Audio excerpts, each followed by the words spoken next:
Hey everyone, it's Carter King. If you're an educator, a leader, or just a parent who wants to teach kids about space, check out my newest book, Carter's Journey Through Space. It's available now on Amazon, Target, and bookstores everywhere. Come explore the universe with me.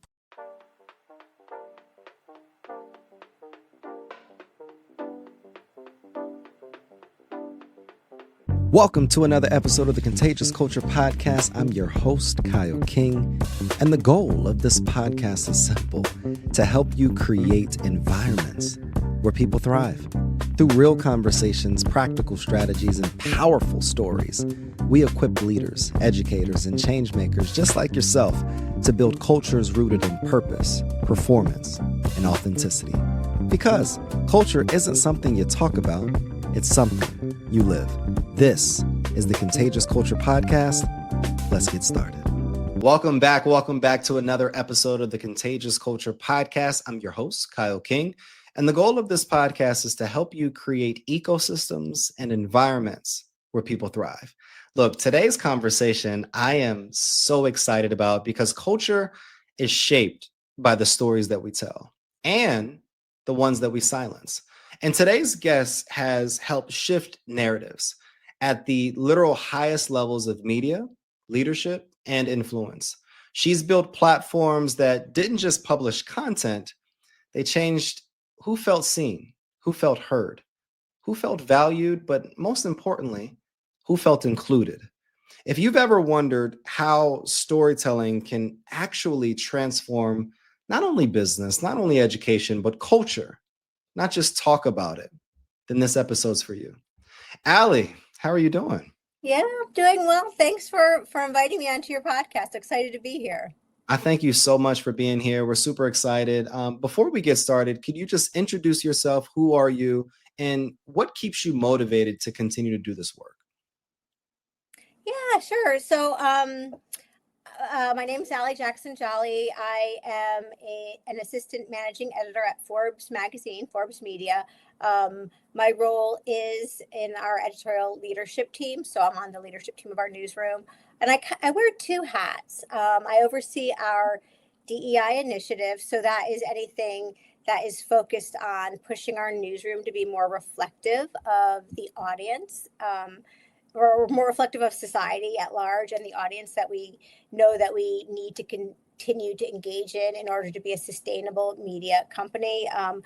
One data point I always mention when I get a chance is the U.S. Census Bureau says that by 2045, the U.S. population will be made up of more people of color than not people of color. And so in my view, any media company that is not therefore taking that very seriously and understanding that they need to change the fabric of who are telling their stories, they are working themselves out of business. They will not have a sustainable business. So that's half of my role. The other half of my role is I oversee our communities at Forbes. And so at Forbes, our communities are content areas where we talk to specific communities. That could be Forbes BLK, Forbes Women, Forbes Under 30, a brand new platform that we launched, Forbes Apex, which is our community for Asian American Pacific Islander executives. It's two very different hats that I wear, but I think that they are important that they work together. I don't think that we could, for example, have as successful a Forbes BLK if at the same time we weren't creating a newsroom that could authentically support that storytelling. No, that definitely makes sense. And, I have so many questions, especially with the various communities and programming that you all do. But I want to start here. When you think of all of your titles, all of the platforms that you've built, all of the various opportunities that you've created for yourself, but then also for other people, what would you say that the personal experiences, like what are the personal experiences that shaped your belief in storytelling and the fact that it does shift systems? Yeah, thank you. I love that. I really, really love that question because I've thought about it a lot. I was raised by teachers. I was raised by two teachers, and before I was in journalism, long before I was even had a career, I always, the old-fashioned teachers who said, "Hey, the pencil is mightier than the sword." So I always felt empowered to tell my story, to use my voice, to navigate in that way because of where I came from and what my parents taught me. Right out of college, my first job was on Capitol Hill. I should say my dad was a teacher and he was also a mayor. He was the mayor of the city of Peekskill, so it was a part-time job. So, you didn't make enough money to be a Yeah. full-time mayor, nor do I think he ever would have wanted to. So that meant I also knew how to navigate systems, and I was always really interested in impacting society for the better. That's always something I wanted to do.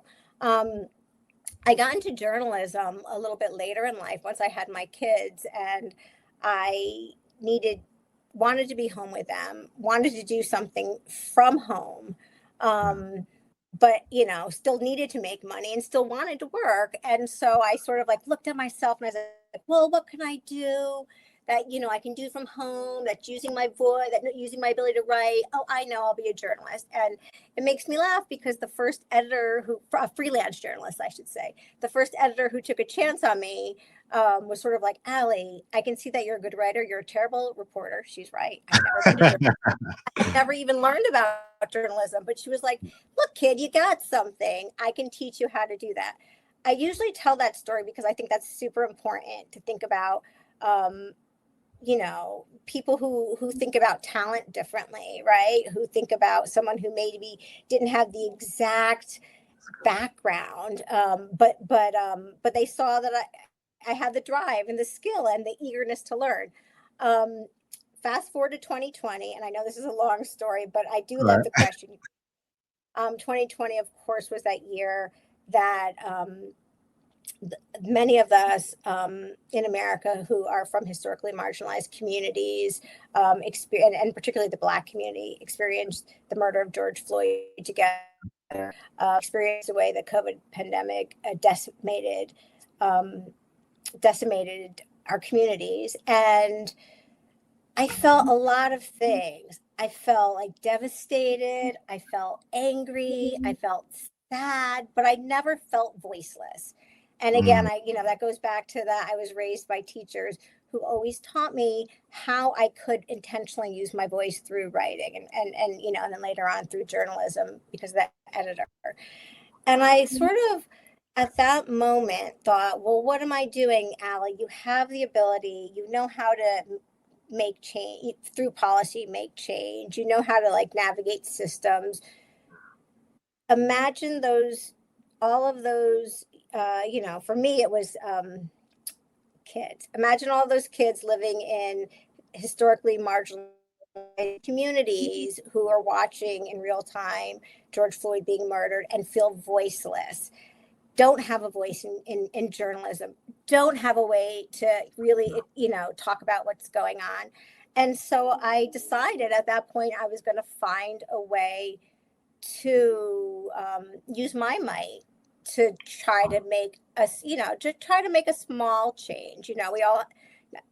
To make whatever change I could. I thought that would be through, I started writing proposals around journalism education for historically marginalized communities in high schools. I wrote up a proposal and I was shopping it around to like the Gates Foundation and places like that. And then just by happenstance, a friend of mine who works for Forbes said, hey, look, we're looking for somebody who would do what you're looking to do, create opportunity for Black and Brown community journalists or aspiring journalists to get into our newsroom and tell stories that aren't always told for the Black community. Why don't you throw your hat in? And I did. And so I am here. And so, this is work that I have 2 kids in college, so I can't do it for free. But to be honest, this is work that if I didn't have to pay for college, I would do for free because it matters so much to me that those who sometimes feel voiceless no longer feel like they have a voice and who don't feel seen, or who have historically felt underseen can feel seen. So yeah, great. I'm very grateful to have the opportunity to do this stuff for Forbes. Ali, that gave me chills. And you said something. You said, in 2020, you felt devastated, you felt anger, you felt sadness, but you never felt voiceless. Can you talk to us about why that is and where you learned the boldness to be able to feel and experience all of these feelings, but still, you still leaned into your voice? And can you talk to that person that feels all of these experiences and feelings, these multitude of emotions, but doesn't have that courage to be able to utilize their voice in the way that they would want to? Yeah, I mean, I think that the longer I'm at Forbes, the more I realize something I think I've always known, which is you do what you've seen, right? And so a good example of that I think about, Forbes, we cover wealth creators. My family didn't really talk a lot about investing in real estate and those kind of things, right? So it's sort of like much later in my life that I was like, why am I so scared? Like I know these are I know all these paths to create generational wealth. I hear them, but why does it make me so anxious, right? And that's because I learned so many things from the community around me, and specifically my family, but I didn't really learn about investing in things like real estate or other things that could create generational wealth. But I did, from a really young age, learn about writing and speaking in a way that, and again, my dad was a politician and a teacher. My mom was a teacher. From a really young age, they talked to me about this, and things like, you want to be heard, here's how you make sure you're heard, right? Like sometimes there's a time for anger and letting people hear that, but there's also a time for clarity. And if you want to really be heard, here's how you do it, whether it's written or verbally. And so it never felt courageous to me. It just felt natural, and it felt very empowering. And so again, I have two daughters, two women of color that I'm raising. They're both out of the house. They're not young kids anymore, but at the time they were both in high school in 2020. And so my oldest daughter, who was feeling, all of those things, I said, well, look, let's pen an op-ed together. Let's write an op-ed about, what we're seeing. And some of it was around, some of the performative, for my daughter, it was we live in Westchester County in the Northeast, very liberal area. A lot of her friends, non-Black friends, were saying what they thought were the right things, but things that were really harmful to her psyche. And I was like, well, write not bad. Let people know in a way that's not attacking, but what is, and so again, it didn't feel courageous, but for people who feel like they don't have a voice, I would say you do have a voice. I would say find, people who you can surround yourself, if this is something you're interested with, people who you see do know how to do this. So find a journalist, that you like, follow them, reach out to them, go to your library, find the writers and the writing groups, surround yourself by those people. But also, I think that's why I do think it's also not just on the people who want a voice. It's on the shoulders of us who have a voice to teach others how to do that. Because I do think, you've got to empower yourself. Of course you do. And there's so much brain trust in the Black community now. There's so much wealth in the community now. And Black and brown communities, that I have no doubt these communities have the ability to use their voice and shape society and ideas. But I also think, knowing again what I said at the beginning, that the things that you don't know come very, very hard. I think that's why I do feel like it's on me as well, on my shoulders, to do what I can to make sure that I'm helping the next generation, feel like it is just as innate as it was to me to use your voice. I appreciate you saying that, because in researching your background, you're known for mentoring, especially rising leaders. What do emerging leaders actually need from senior leadership right now? Not what we think they need, but what do they need, and how can we do a better job at receiving coaching, mentorship, and guidance? Yeah. So, one of the things so let me take a step back. One of the programs that I created at Forbes, which is really my baby, is a program called our HBCU Scholars Program. And it's really just an internship, but it's a little more, because it's a little bit more of mentorship built in before these HBCU journalists get to the Forbes newsroom even. So I think that, some of it, and because I think maybe this is your point. I don't know. One of the things I think about is that the word like mentoring is really buzzy right now. But I think sometimes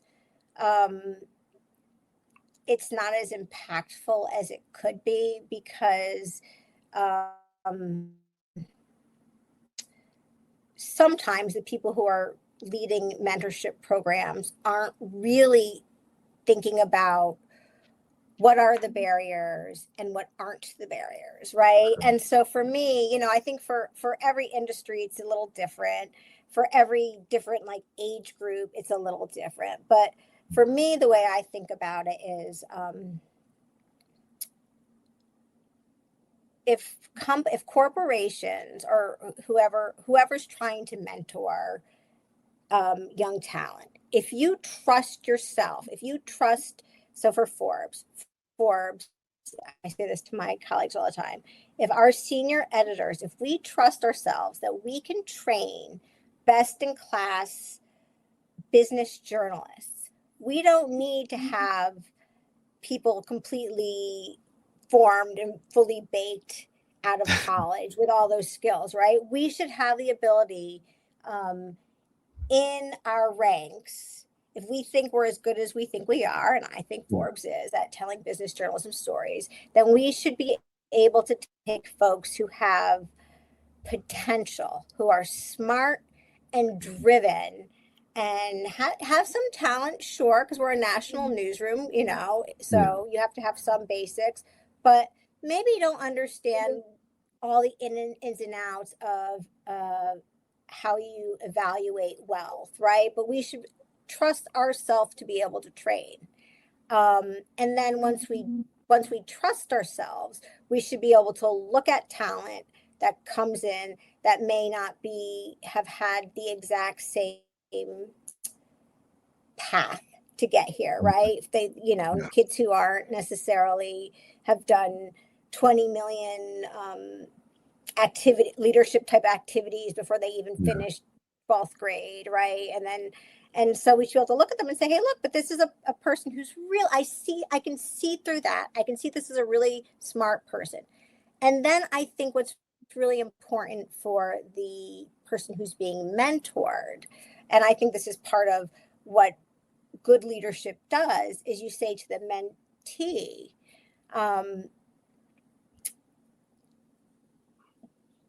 be fearless. Don't feel like because you have a mentor, we're doing you a service. Don't make yourself small. Don't feel overly grateful to the organization. See it for the opportunity it is, and understand that the reason this organization, whether it's Forbes or another organization, is doing it is because your voice is needed. And so therefore therefore, when you think about why your voice is needed, think about the unique perspectives you bring that a 50-year-old Black woman or a 50-year-old white man doesn't know about, whatever, whether it's news or marketing or whatever. Understand why your perspective is important, and don't try to conform to that that corporate culture. Bring that bring that superpower, which is your unique perspective. That was a really long answer. Sorry if I went, but that's sort of how I think about it. Is like I think it's really important, especially for younger, early career professionals who are coming up like this leadership track, to understand how important their perspective is. They're not silencing that, right? They're not making themselves just look like everyone else, because that I think that is, you have to understand what your superpower is and when to use it. Is there a common thread between the multitude of organizations that you've worked with, or in regards to storytelling? And I guess to preface this, you've advised members of Congress, major brands, built teams. So I guess my question is, how does storytelling show up differently across those spaces? Yeah. So I mean, I think it's just real for me. It's this. You're right. The storytelling is the through line, and it's understanding different audiences and different. It's I guess at the if you go all the way back to the beginning, you sort of say, what am I? It's strategic, right? All strategic communications in a way. Like, what am I trying to do? Am I trying to tell a story for a newsroom? Am I trying to sell, a product? Am I trying to get a bill passed in Congress? So what am I trying to do? And hey, it's Kyle. Sorry to interrupt your programming, but I got a quick culture check for you. How's your team's energy right now? I mean, literally, right now. Are people feeling inspired? Or are they just showing up? See, here's the truth. Culture doesn't change because we talk about it. It changes because we live it actively every single day. And that's what I help organizations do. Build contagious cultures that people actually want to be a part of. Through keynote talks, interactive trainings, and hands-on consulting, I help leaders transform the way their teams connect, perform, and grow. So if your culture needs a little bit of spark, let's light it up together. Visit theculturelab.org, again, theculturelab.org, or connect with me directly on LinkedIn at Kyle S. King to learn more about how we can work together. Because remember, your culture is contagious. Make it worth catching. Now let's get back to the program. Who am I trying to reach? Like, who's my audience? And what's the most compelling way that I can get them to understand me, right? And so that, to me, does go back to, in the newsroom. So when you do it as a journalist, it is fact-based, right? So the way you get people to believe you is to be as factual as you can. Forbes, one thing that makes a Forbesian story is that we allow ourselves to take a viewpoint. So we are taking viewpoints, but it's all based on numbers and metrics and stuff like that. If you're doing it for a member of Congress, there's a little more emotion involved, right? You're kind of saying, like, how do I get this passed? Like, what are the emotions? And the same thing for like a consumer product. So I think it's just like, who's my audience? How do I get the story out there? And then you build back. Let me ask you this, Ali. Who's your audience, and what's the story that you are working to tell in your own personal or professional life? Wow. These are good questions. You want to come work for me? Want to come work for Forbes? Yeah, we can talk about it. Really I think I'll start with the easier one, which is what's the story professionally? And that is, um, that there are so many untold stories out there. What an opportunity to tell so many stories that aren't traditionally told, or haven't been traditionally told in business journalism formats.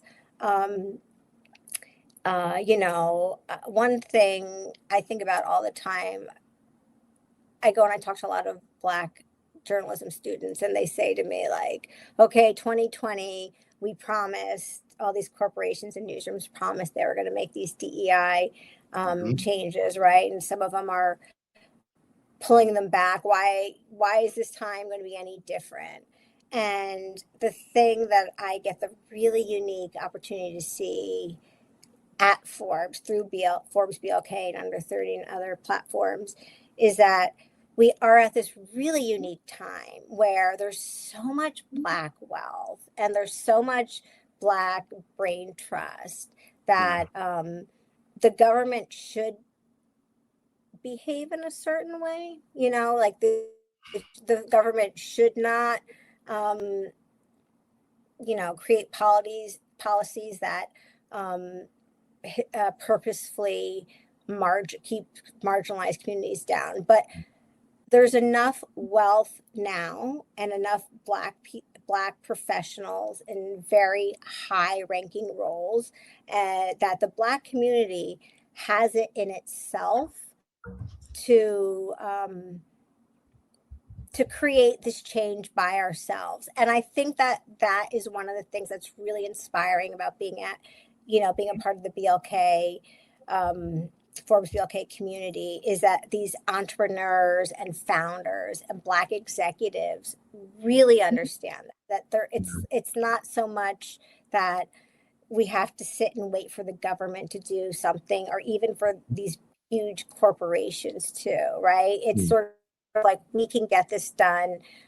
We have enough there are not enough Black professionals at high-ranking board seats, but there are enough Black professionals, there are more than ever, that are in the big banks and have heading up VC firms and those sort of things, that the Black community feels more empowered to be able to make these changes, make sure that they are being able to make these changes. And I point to myself for that, because, for example, in 2020, when I jumped in, I didn't jump into government. I jumped into business. Like, that's where I was like, I believe that by jumping into a business, business media company, I can make sure these changes are created. So that's really, I think, and maybe I'll let myself off the hook, since that was such a long answer,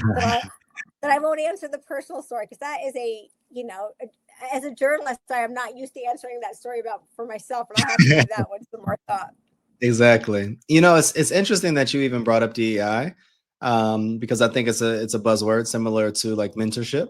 But what's unique about you is that you've helped shape DEI strategy, and through change management, especially from the editorial side. I guess my question is, for leaders that are listening in, what does real DEI work look like when it's embedded into systems? Like, what does it look like, and what do organizations usually get wrong? Yeah, I mean, when it's embedded in systems, it's tied into everything, right? So it's not just a DEI initiative, or it's not just pipelining, right? It's not just talent pipelining. It's certainly not just talent pipelining at the junior level. It's and it's not even just it's not even just mentorship or executive career pathing. It's also tying to the business, tying it into every piece of the business, right? So so that there are revenue goals, and I don't mean like I don't mean DEI goals. I mean, so for example, the way I started by saying, I think newsrooms are working themselves out of business if they are not telling more stories about Black and brown and historically marginalized people, right? So so that DEI has to be tied into how are we reaching more audience? How are we telling more stories outside of the newsroom? How are we working with more brands that are interested in telling diverse stories? How are we supporting? How are we making sure that we're sourcing Black and brown and our supply chain is not the same. How are our live event when we live events, how are our audiences in our live events changing to make sure that there are Black and brown and historically marginalized people? So there's no shortcut, unfortunately. Yeah. But I do think a lot of companies are doing the hard work and getting it right. And there are a lot of corporations that have pulled back on DEI, but you know what? There's a lot more that haven't, that are just being a little more quiet now. And so, as a reporter or as an editor who's looking for folks to report on the companies that are doing it right and aren't doing it right, is it frustrating that we can't get more CEOs and head of organizations to talk about what they're doing? Of course it is, but strategically I get it, right? Because it's like by talking about it, they're putting their necks on the line. But I do think that there are companies that understand this is the long game. The thing that I think that this country has gotten wrong for so many years is we've treated DEI like it's something happens in the news and we throw a couple of programs at something and we expect to feel good immediately about doing that because we did the right thing. And then we expect to see immediate change and immediate bumps in revenue and stuff like that. But, the fact is that this is any kind of change. To make any kind of real sustainable change, you're playing the long game, and you have to understand no change is linear. You have, you go up and you go down, but as long as you're over time trending in the right direction, then you're going to get there. What gives you hope about, I guess, the future of leadership, storytelling, equity as you look ahead? Yeah. I always say that if you're in the change business, you have to be an optimist. And so I am an optimist, right? Because otherwise, why are you doing it? If you don't think that you can really make the change, what are you doing with your time? So I am an optimist. The things that make me really optimistic are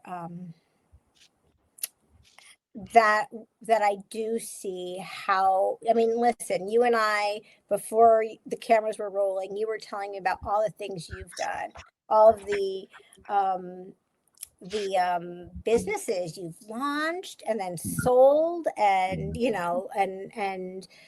and so I think that there are so many Black and brown Americans that are in these spaces that they weren't in before, and that are thinking about not just, Black Americans have been entrepreneurs for quite a while, but they have not scaled in the way other entrepreneurs have. So I see more Black and brown Americans thinking about scaling business. They think about creating generational wealth. They think about, and then because the Black community does have this really long history of community investment, I think that's a place that is a shining spot for us. So when you do have the Robert Smiths and other billionaires, they are reaching back and investing in the community. So that makes me optimistic. I think from from leadership,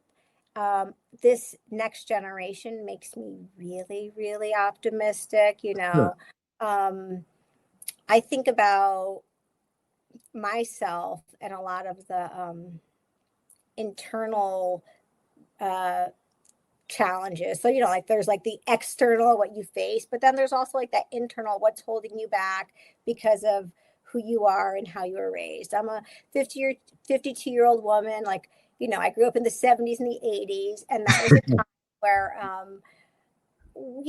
your parents, with the most love in their heart, said to you things like, look to your right and your left. Your peers aren't going to, it's going to be so hard to, even if they're white, be as successful as they are. You've got to be 10 times better. You've got to, and then this implicit, I think as a Black woman, idea, you've got to make people really comfortable around you, right? That's how you rise the ranks, because again, the 70s and the 80s, not necessarily the year 2025 as much. You got to really charm people. You got to make sure they're comfortable around you. You can't shine too bright. And that's something that it's taken me years to get past. But I notice that this younger generation, they don't struggle with that as much. Nah, They we're really disruptors. don't. We kind of just Yeah, you don't. And I think Yeah. that makes me really optimistic, that knowing your worth and not feeling like you got to dim your shine, I think is head and shoulders ahead of where Gen Xers were. So Let me ask you this, Ali, and I'm interested for your response. You've told a lot of stories in your career. What is that story that you'll never forget that you told, that truly touched you, that you carry with you still today? Oh my God, there's so many. Okay. The favorite stories I've told. Oh, so one of the stories that really, I think, really moved me, that we were able to tell at Forbes, was written by our education reporter in 2022. And it was like a very Forbesian story, because, we follow the money. That's how we tell our stories. But it was about how historically underfunded Black universities have been, right? And that's not something that's necessarily new to the Black, the Black community, I think, thinks about that a lot. But it was the ability to actually quantify it in the way that Forbes does. So to say, like, dollar for dollar, look at what historically white universities have gotten, and let's take a look at what historically Black colleges have gotten, and let's really understand that all of the successes that these HBCUs have had have been in the face of all of this, inequity. So I think that one really, to be able to quantify it in that way, really meant a lot to me. Another thing personally that was really, really impactful to me in 2022, maybe, we did a series called Journey to Tulsa, Oklahoma, which is, of course, the original Black Wall Street, which was then, decimated by race riots and burnt down.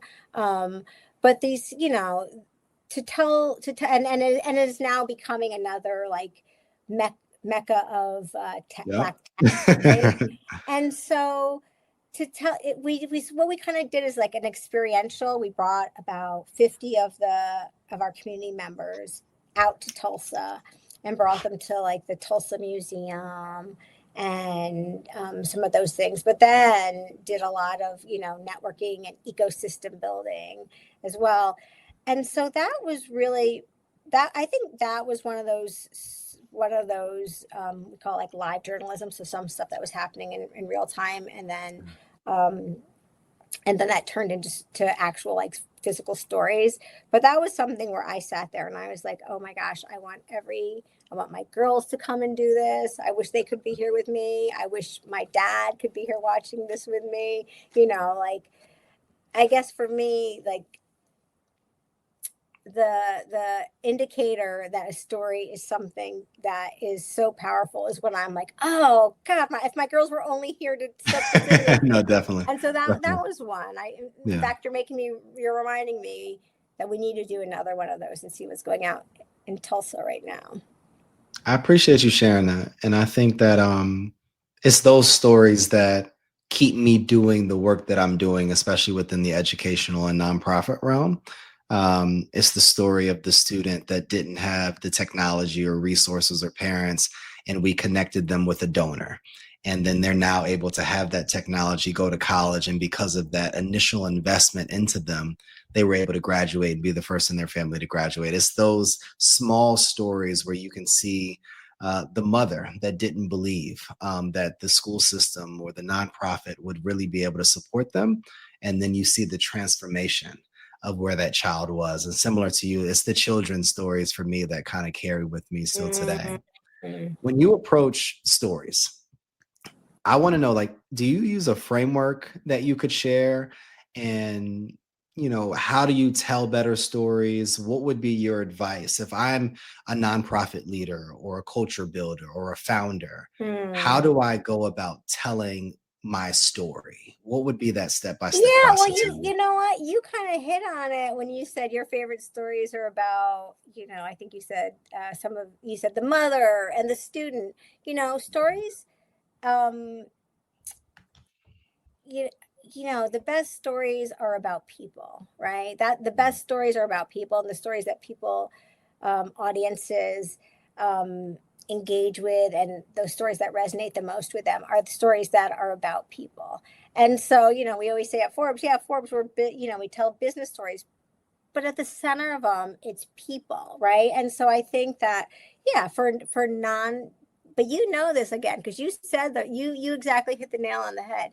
For nonprofit leaders or for business leaders, for brand executives, find that human story and then build whatever you're trying to say around it. So like for a business journalist, find that human story, that individual story or story of individuals, and then make it be a microcosm of the larger thing you're trying to tell. Let me ask you this, Ali, and I asked the question similar earlier, but it's the opposite end. What's a story that you've been wanting to tell that you haven't? You must have been a journalist. Were you a journalist before you were? No, I think, similar to how I approach fundraising, I'm genuinely curious. And I think if I could define storytelling in one word, it would be curiosity. Mm-hmm. Mm-hmm. Yeah, no, you're exactly right. That's what that is. Curiosity and a little bit of skepticism is what I say makes a good journalist. Curiosity, and then what are you saying and what aren't you saying? Okay. Yep. So for me, the story that I still want to tell that I haven't told yet. Okay. So one thing we mentioned, we were chatting a little bit before we started this behind the scenes. And one thing that we have in common, I know, is that we think about education sort of as what really drives us or what drives you. And I'll say for me as well, like that education for me right now, journalism education and, opportunities. But so I'm really, really, really interested in the changing landscape of education. My parents, as I mentioned, were both public school teachers, but I see some it's not new. There's been a movement over the past few decades for charter schools and those sort of things. And I think with some really good results, but also sometimes some troubling results as well. So like at what cost? There's some charter schools everywhere, but I'm in New York, so I'll point to a couple in New York where they're very, very regimented and almost militaristic. Say that word for me.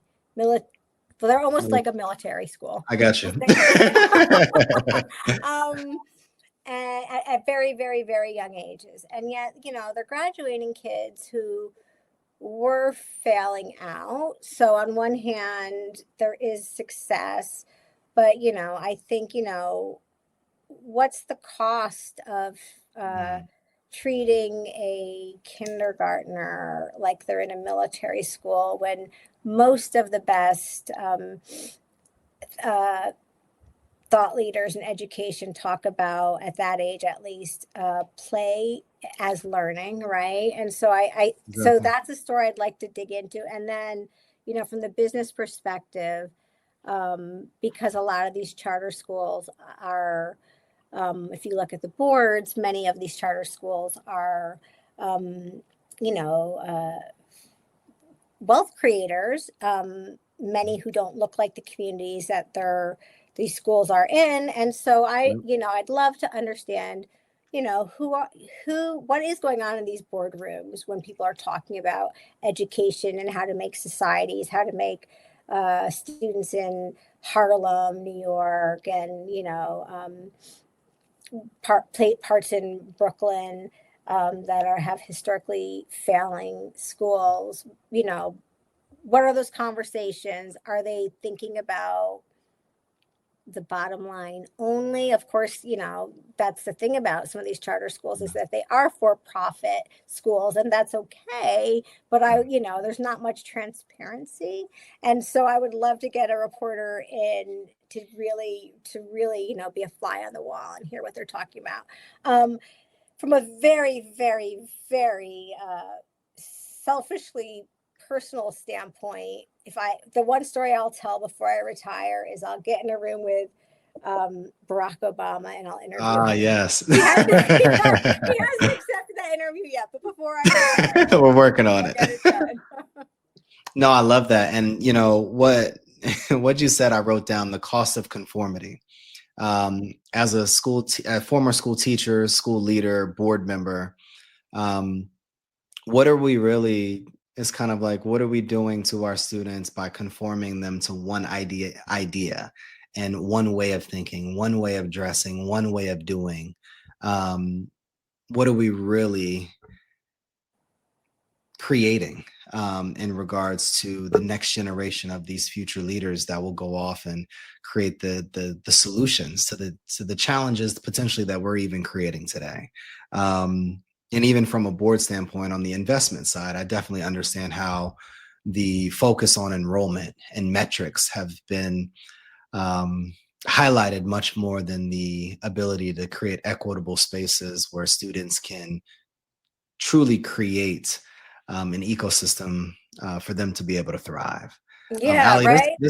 This conversation has been amazing, and I'm sure we could talk. Wait, yeah, for a you long and I time. should go grab a cup of coffee and keep doing this off camera. Definitely. But yeah, no, I really appreciate having the opportunity to come and chat with you. And yeah, listen, maybe we'll change places, and I'll have you in the Forbes studio. We can do this, and I can put you in the hot seat next time. Hey, whenever you have time, let me know.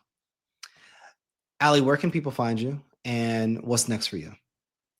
Yeah, so you can find me at Forbes.com, Ali Jackson-Jolley. I have I have my own Forbes.com page there. Or if you're a Black entrepreneur or business leader, go check out Forbes BLK. Become a member. It's free. Definitely come to our next summit, which will be next October. We haven't figured out a date yet, but that is something not to be missed. What's next that I'm excited about? So we're Jabari Young, who is the lead editor for Forbes BLK, launched his inaugural Forbes BLK list last year. It was about power, wealth, and impact. This year, his list is focused, and his storytelling is really around Black funders, so Black venture capitalists and Black PE, private equity funders, and I think that's really important to get the word out. And what we're hoping ultimately is then to bring founders people who are looking for funders into the space. So back to, at the beginning, you talked about